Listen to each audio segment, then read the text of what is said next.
This was D-503's first day of work. SCP protocol mandates that D-503 now undergo a psychological evaluation.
This was the first day D-503 psychological data was collected.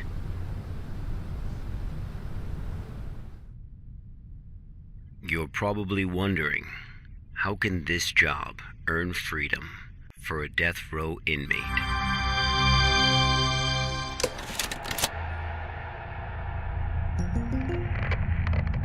Good afternoon, everyone. I'm Dr. Raymond Ham from Site 83. Welcome to today's training conference.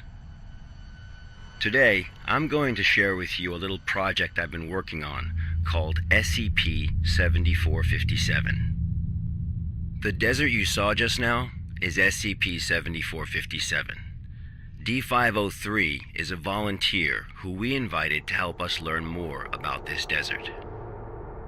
Prior to the Foundation's involvement with SCP-7457, 329 people went missing in this area. As a precaution, we have introduced lockdown measures as we attempt to find the cause of these disappearances. As everyone here is new to the Foundation, it will be good for you to learn about SCP-7457. Let me explain how it works. Before we get started, are there any questions? Dr. Ham, I'm Will Barton, 3rd Special Squad, Site 86. Hello, Will. Before I came here, I thought I had a basic understanding of the Foundation. I've heard of these anomalies, but only in terms of human anomalies. I had no idea that SCP-7457 was a desert. How do we begin to make sense of this? That's a good question, Will. All the unexplained phenomena we are monitoring are being labeled anomalies. Human anomalies, regional anomalies, artifact anomalies, and various other phenomena beyond our control. The work of the Foundation is to isolate these anomalies and prevent the public from, shall we say, experiencing them? Okay, next question. Hello, Dr. Ham. I'm Mark Harris, a research intern from Site 27. In the video, we saw D503 picking up garbage in the desert. Why did he do that? And what does this have to do with anomalies? Okay, Mark.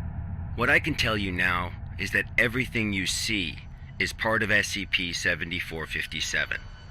SCP anomalies can be a little difficult to understand at first. Just know that it, or they, have their own rules.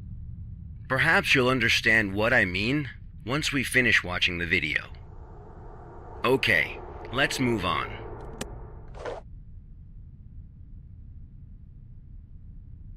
The first week was fairly normal. However, there was an interesting occurrence on the 8th day.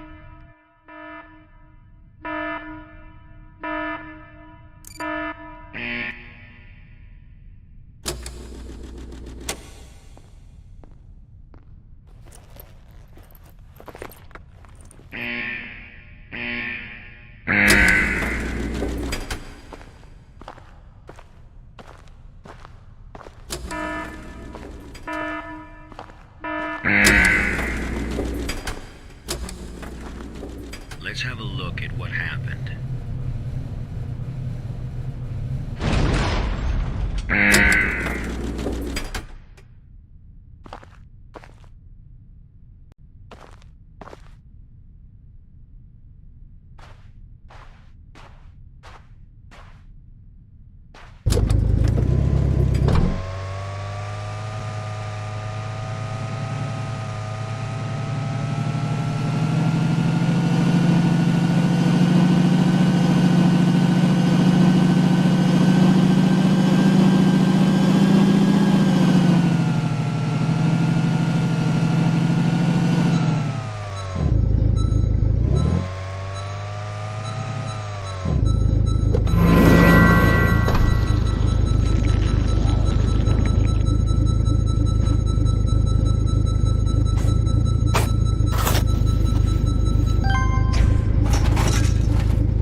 That night, D503's psychological data showed abnormal fluctuations.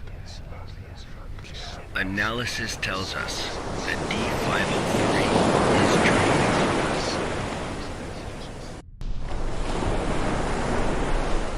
Unfortunately, though, we have no way of knowing what he dreamed of that night.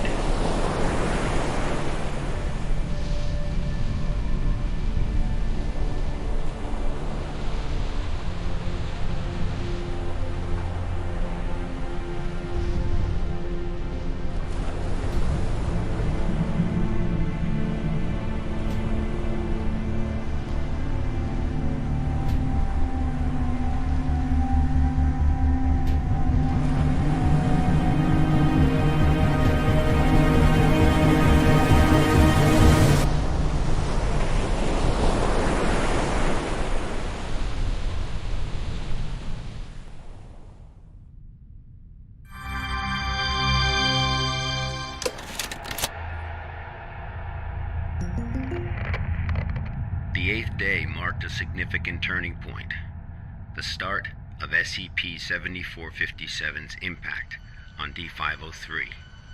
Are there any questions before we go on? Hello, Dr. Ham? I'm Spencer Jones from the Special Operations Department of Site-21. Hello, Spencer. It's still unclear as to why D503 needs to pick up all of this trash. If you wanted to monitor his psychological response to SCP-7457, why not just leave him out in the desert? Why assign him these tasks when there are already psychological evaluations taking place? Okay, our analysis has indicated that SCP-7457 produces a new cluster of trash every 8 minutes and 37 seconds. If waste collection is not done regularly, all that trash may soon flow into our world. It is worth noting, though, that the quantity of waste created here pales in comparison to the amount produced by humans.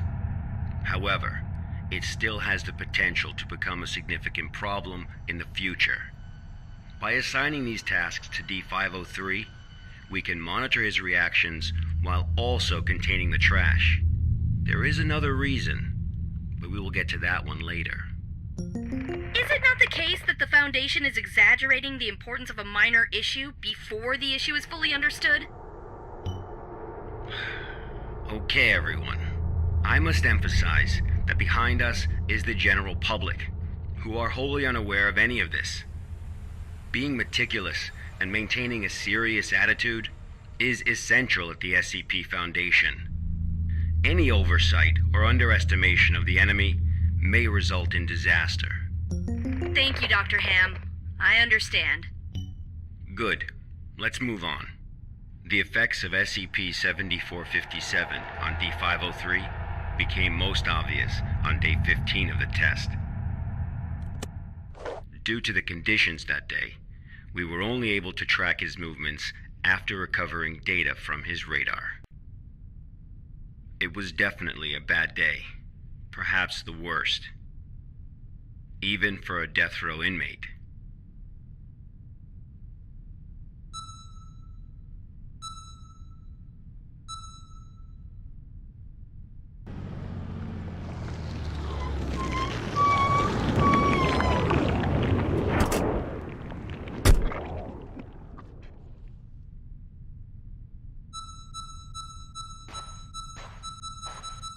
D503 found a radar that perfectly resembled his own.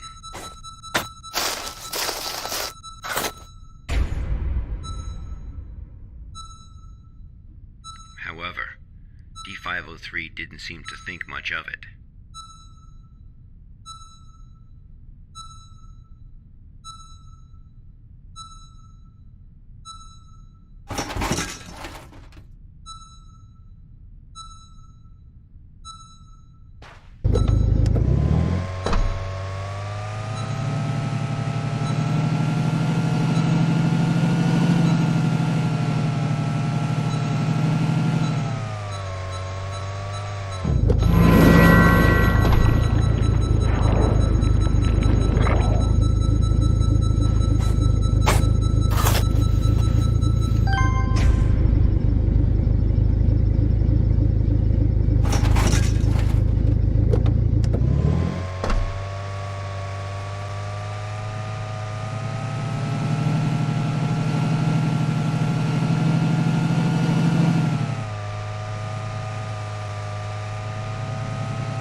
persistent adverse physiological reactions proved to be a challenge for D503.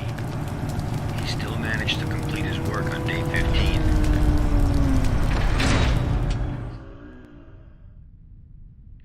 But then he encountered an incident.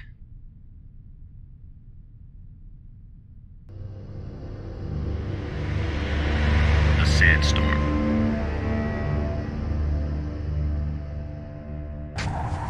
D503 walked in the sandstorm for a long time, but he couldn't seem to find his way back.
D503 managed to find a site just as he was beginning to grow weak with exhaustion.